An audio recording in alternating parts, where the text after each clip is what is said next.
Hey Steelers Nation, what's going on?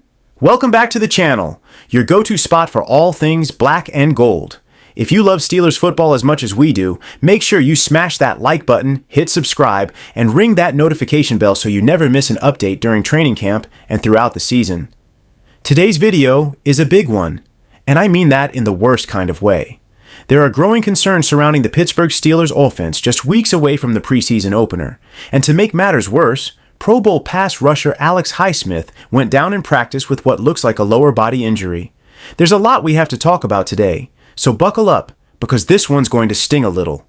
Let's start with the offense because, quite frankly, what we're seeing on the practice field right now is not inspiring confidence. I know, it's just training camp. Pads are coming on, guys are still getting into rhythm, and not everything will click right away. But there's a difference between shaking off rust and being completely out of sync, and unfortunately, the Steelers' offense is looking like the latter. Kenny Pickett, heading into what should be a big year for his development, has been hot and cold. One day he's slinging tight window throws to George Pickens, and the next day he's overthrowing open receivers, misreading coverages, and looking just plain uncomfortable in the pocket. And let's talk about that pocket, because it's not exactly a fortress out there. The offensive line, supposed to be revamped and improved, has been getting pushed around more than you'd like to see. Yes, Broderick Jones is a gifted athlete, and yes, Isaac Sumalo brings a veteran presence. But what's showing up on the field right now is far from cohesive. Pressure is getting through on the edges far too easily, and that's keeping Pickett from settling into any kind of rhythm. We're seeing missed blitz pickups, breakdowns in protection, and overall a line that just doesn't look ready for real NFL speed yet. And don't get me started on the run game. Najee Harris, Jaylen Warren, both incredibly talented backs, but when there's no room to run, it doesn't matter how good your backfield is. Reports from camp say the running backs are getting hit at or behind the line of scrimmage on a majority of their reps. It's not a good look. And when the run game stalls, it puts even more pressure on Pickett and the passing attack, which, let's be honest, hasn't exactly been lighting it up either. Now, when you talk about the passing game, everyone naturally looks to the quarterback, but the receivers need to be held accountable too. George Pickens is still doing his thing. He's making circus catches, high-pointing balls in traffic, and giving us highlight reels every day. But consistency? That's still a work in progress. There's still too many moments where he and Pickett don't appear to be on the same page. And then there's Deontay Johnson. We know what he's capable of. He's one of the best route runners in the game, but even he has looked visibly frustrated during drills. Whether it's miscommunication, lack of timing, or just flat-out execution errors, you can tell tensions are starting to rise. You don't want that this early in camp. That's supposed to come in week 9 after a loss, not in the middle of July when everyone's supposed to be optimistic and building chemistry. And speaking of frustration, fans are starting to feel it too. And so are analysts. When the same problems keep showing up, misfires, stalled drives, minimal explosive plays, it starts to feel like the team is spinning its wheels. And the guy who's going to bear the brunt of that criticism is none other than offensive coordinator Matt Canada. Yes, he's still here. Despite public outcry from fans and even some rumblings internally last season, Mike Tomlin opted to keep Canada for another go-around. And to his credit, there were some flashes at the end of last season that suggested improvement. But now, here we are again. And what are we seeing at camp? Jet sweeps, bubble screens, horizontal routes, it's all so familiar, and not in a good way. Look, I get that teams don't show their full playbook in camp. They keep things basic and vanilla to focus on fundamentals. But even so, the lack of vertical shots, the lack of creative route combinations, and the predictable sequencing, it's all feeling like a repeat of the last 2 years.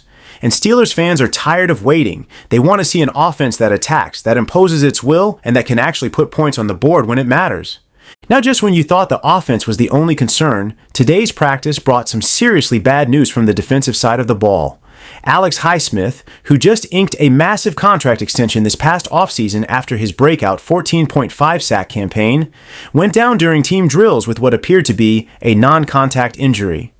According to people on site, Highsmith pulled up during a pass rush rep, immediately reached for his leg and limped off the field. Trainers were quick to attend to him, and while he did walk off under his own power, he did not return for the remainder of practice. Let me say that again. He walked off, but didn't come back. That's never what you want to see. And while we don't have an official diagnosis yet, anytime a player grabs at their leg mid-play without contact, alarm bells start ringing. Could be a hamstring, could be something worse. Either way, The Steelers have to be holding their breath right now because Highsmith is a vital piece of this defense. Without him, TJ Watt becomes easier to double team and the entire pass rush dynamic changes. Highsmith isn't just a complimentary player anymore. He's a legitimate star in his own right. His speed, his bend, his counter moves, all of it makes him a nightmare for opposing tackles. And the idea of losing him for any extended stretch of time is a worst-case scenario for this team, especially when you remember how thin the Steelers are at outside linebacker. Sure, Nick Herbig has shown some flashes, and Marcus Golden brings a veteran presence, but neither of those guys can replicate what Highsmith brings to the table every snap. And here's where it all ties together. If the offense can't stay on the field, if they're going 3 and out, burning less than a minute off the clock, the defense is going to wear down. We saw it last year. The defense played their hearts out, kept us in games, and eventually just ran out of gas. And now, with a possible injury to Highsmith, that burden gets even heavier. You just can't have a top 5 defense and pair it with a bottom 5 offense. Not in today's NFL. It's not sustainable. It doesn't work.